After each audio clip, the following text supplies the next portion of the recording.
तो कंट्रोवर्सीज और कंट्रोवर्सी जिस भी फील्ड में देख लो उसमें होती है, चाहे वो हो यूट्यूब जिसमें कंट्रोवर्सीज के बाद बहुत लोग हो जाते हैं फेमस, और चाहे वो हो बॉलीवुड, चाहे हो रेसलिंग कम्युनिटी। तो आज भी हम देखेंगे कुछ ऐसी कंट्रोवर्सीज, लेकिन हम यूट्यूब या किसी और के नहीं बल्कि हम देखेंगे रेसलिंग वर्ल्ड में आज तक भी कंट्रोवर्सीज हुई है, जिसमें कंट्रोवर्शियल सेगमेंट्स भी होंगे जो हमें आज तक दिखे है WWF में या किसी और रेसलिंग प्रमोशन में भी, और कुछ ऐसी चीजें जो हुई थी एक एक्सीडेंट से WWF में। स्वागत है आप सबका रेसल फ्यूज में। अगर आप चैनल पे नए हो तो चैनल को सब्सक्राइब जरूर करना और वीडियो को लाइक। तो 1994 में विंस मैकमैन फंस गए थे एक स्टीरॉयड स्कैंडल में, जिसमें ये पता लगा था कि विंस मैकमैन देते अपने WWE स्टार्स को स्टीरॉयड, तो उन्हें कोर्ट लेके जाया गया था इस केस के रिलेटेड। और अगर वो वहां पे गिल्टी होते, मतलब वो पकड़े जाते कि ये सच है कि वो स्टीरॉयड्स देते अपने स्टार्स को, तो जो उनकी सजा थी वो थी 8 इयर्स उनको जेल में रहना पड़ता। लेकिन वो इससे बच गए और अभी तक कभी भी रीजन सामने नहीं आया कि वो कैसे बचे इस कोर्ट केस से। और जब वो कोर्ट से बाहर निकल रहे थे तब भी वो बहुत हंस रहे थे। और अगले जो कंट्रोवर्शियल सेगमेंट है वो है one of the most famous, जो है मॉन्ट्रियल स्क्रू जॉब। तो ये था ब्रेट द हिटमैन हार्ट का लास्ट मैच WWF में शॉन माइकल्स के अगेंस्ट। उसके बाद ब्रेट हिटमैन हार्ट जा रहे थे WCW में, और ये मैच था फॉर WWF चैंपियनशिप। और ब्रेट हार्ट ये मैच नहीं हारना चाहते थे क्योंकि ये हो रहा था उनके खुद के होम टाउन में, और विंस मैकमैन ये रिस्क नहीं ले सकते थे कि ब्रेट हिटमैन हार्ट, उनको लगता था कि शायद ले जाए वो WCW में अपना टाइटल। और फिर हमें जब ये मैच दिखा तब ब्रेट द हिटमैन हार्ट ने टैप आउट भी नहीं करा था, तब भी रेफरी ने रिंग बजा दी और न्यू चैंपियन बन गए थे शॉन माइकल्स। इसी भी तरह से विंस मैकमैन ने ये डिसाइड कर ही लिया था कि उन्हें हराना ही था ब्रेट द हिटमैन हार्ट को शॉन माइकल्स के अगेंस्ट। अगला जो ट्रैजिक इंसिडेंट हुआ था वो हुआ था ब्रेट द हिटमैन हार्ट के भाई ओवन हार्ट के साथ। तो WWF में 1999 में था ओवर द एज, जिसमें ओवन हार्ट का था एक मैच, और जब वो एंट्रेंस कर रहे थे वो बहुत ही सुपर्ब होने वाली थी क्योंकि वो एंट्री करने वाले थे बहुत ही ऊपर से, ऑलमोस्ट 70 फीट ऊपर से एक केबल के साथ। लेकिन जब ये हुआ था तो वो केबल ब्रेक हो गई थी और वो वहां 70 फीट की ऊंचाई से नीचे गिर गए थे। और फिर उसके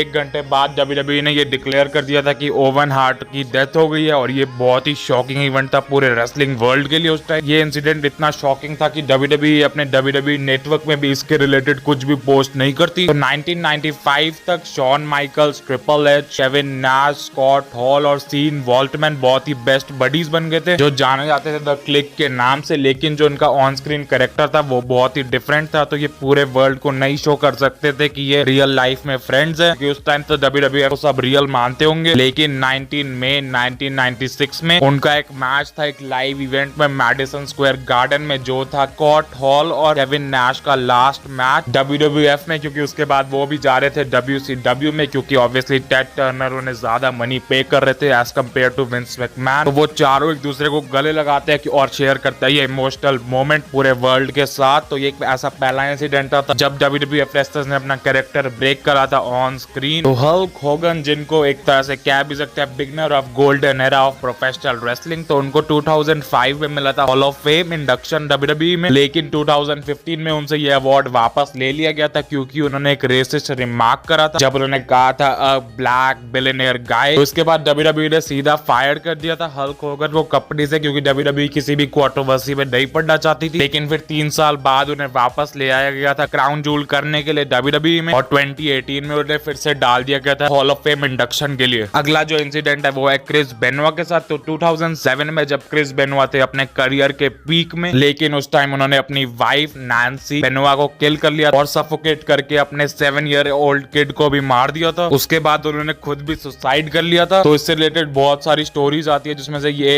एक भी है कि उनके साथ चीजें सही नहीं चल रही थी और उनका मैरिज भी फेल हो रही थी और वो स्टेरॉइड भी यूज करते थे। तो 2003 में नैन्सी बेनवा ने एक डाइवोर्स फाइल करा था क्रिस बेनवा के अगेंस्ट, जिसका रीजन था डोमेस्टिक एब्यूज। लेकिन थोड़े टाइम बाद नैन्सी बेनवा ने वापस ले लिया था ये केस अगस्त 2003 में। तो इसके बाद नैन्सी और क्रिस के बीच और इश्यूज बढ़ने लग गए थे, क्योंकि नैन्सी को लगता था कि क्रिस बेनवा किसी और के साथ रिलेशनशिप में, जो थी एक फेमस रेसलर, ये कुछ सोर्सेज बताते हैं। तो इसके बाद WWE ने बेनवा से भी कोई रिलेशन नहीं रखा था, उन्होंने हटा दिया था क्रिस बेनवा का नेम अपनी कंपनी से। तो ये one of the most controversial और मिस्टीरियस चैप्टर रहा है WWE की हिस्ट्री का। तो WWE, जिसको अभी तो WWE जाना जाता है, जो है वर्ल्ड रेसलिंग एंटरटेनमेंट, लेकिन पहले उसे जाना जाता था वर्ल्ड रेसलिंग फेडरेशन WWF। तो जब ये यूज होता था नेम तो ये कंसर्न की बात थी, क्योंकि बहुत ही completely different organization world wrestling federation, दूसरा जिसका नाम था वर्ल्ड वाइल्ड लाइफ फंड। उस टाइम विंस मैकमैन आए थे एक एग्रीमेंट के साथ वर्ल्ड वाइल्ड लाइफ फंड के साथ कि विंस मैकमैन यूज कर सकते हैं उनका नेम, और विंस मैकमैन को अलाउ भी कर दिया गया था ये नेम यूज करने के लिए। लेकिन लाइव रेसलिंग शोज में वो WWF नहीं बल्कि फुल फॉर्म बोलनी पड़ती थी, वर्ल्ड रेसलिंग फेडरेशन। ये एग्रीमेंट ब्रीच हो गया 2000 में और विंस मैकमैन अपने सारे राइट्स को लूज कर दिया कि वो यूज कर सकते हैं WWF। तो May 6, 2002 में कंपनी ने अपना चेंज कर दिया नेम, उन्होंने रखा वर्ल्ड रेसलिंग एंटरटेनमेंट, जो अभी तक भी कंटिन्यू होता है। तो अगली कंट्रोवर्सी है, ये कंट्रोवर्सी है जब ये एलिगेशंस लगाए गए थे कि माचो मैन रैंडी सैवेज और स्टेफनी मैकमैन अफेयर में थे, जब स्टेफनी मैकमैन अंडर एज भी थी। तो र्यूमर ये था कि macho man Randy savage involve थे सेक्सुअल रिलेशन स्टेफनी मैकमैन के साथ जब उनका फाइनल ईयर था 1994 में माचो मैन रैंडी सैवेज का WWF में। और विंस मैकमैन को ये चीज बहुत सालों तक पता भी नहीं थी, और उस टाइम ये भी न्यूज थी कि माचो मैन रैंडी सैवेज ने एक मेंबर्स ओनली में एक अपनी वीडियो पोस्ट करी थी जिसमें उन्होंने कहा था ट्रिपल एच को कि वो स्टील कर लेंगे स्टेफनी मैकमैन जो थी ट्रिपल एच की गर्ल। लेकिन आज की डेट तक ये कंफर्म नहीं है कि ऐसा सच में था कि नहीं। तो the best in the world CM punk ने एक तरह से WWF में one of the most memorable championship reign दी है 434 डेज की 2011 से 2013 के बीच में, जब उनके बैटल भी हुआ against John Cena, the rock, triple H और ब्रॉक लेसनर जैसे लेजेंड्स के साथ भी। लेकिन 2014 में पंक ऐसे ही वॉकड आउट हो गए थे WWE से, और कोई एक्सपेक्ट नहीं कर रहा था। ये कंट्रोवर्सी है WWE और CM पंक के बीच में। और WWE के एग्जिट के बाद पंक ने इंटरव्यू में बताया था कि 2 मंथ्स के लिए WWE ने उन्हें सस्पेंड भी कर लिया था, और जब उनका सस्पेंशन खत्म हुआ तब किसी भी WWE मेंबर ने उन्हें कांटेक्ट नहीं करा एक न्यू कॉन्ट्रैक्ट के लिए। और जब वो WWE से लेने गए थे अपनी अनपेड रॉयलिटी, तो तब WWE ने उन्हें टर्मिनेशन लेटर दे दिया था हाथ में, और WWE ने उन्हें फायर कर दिया था कंपनी से जून 2014 में जब उनकी वेडिंग थी। रिपोर्ट्स ये भी रिवील करती है कि उस टाइम जून 11 को ट्रिपल एच ने कॉल करा था CM पंक को, इसके लिए उनको वो एक कन्वर्सेशन के लिए बुलाएंगे जब उनकी वेडिंग खत्म हो जाएगी। लेकिन ऐसा नहीं हुआ और उन्हें एक ईमेल आया था उनके टर्मिनेशन का। और इसके बाद तो हम जानते ही CM पंक ने ये भी कहा था कि वो फिर से WWE के साथ कभी भी काम नहीं करेंगे, और अब वो है भी AEW के स्टार। तो जो वुमेन जिसने सबसे ज्यादा फेम गेन करा था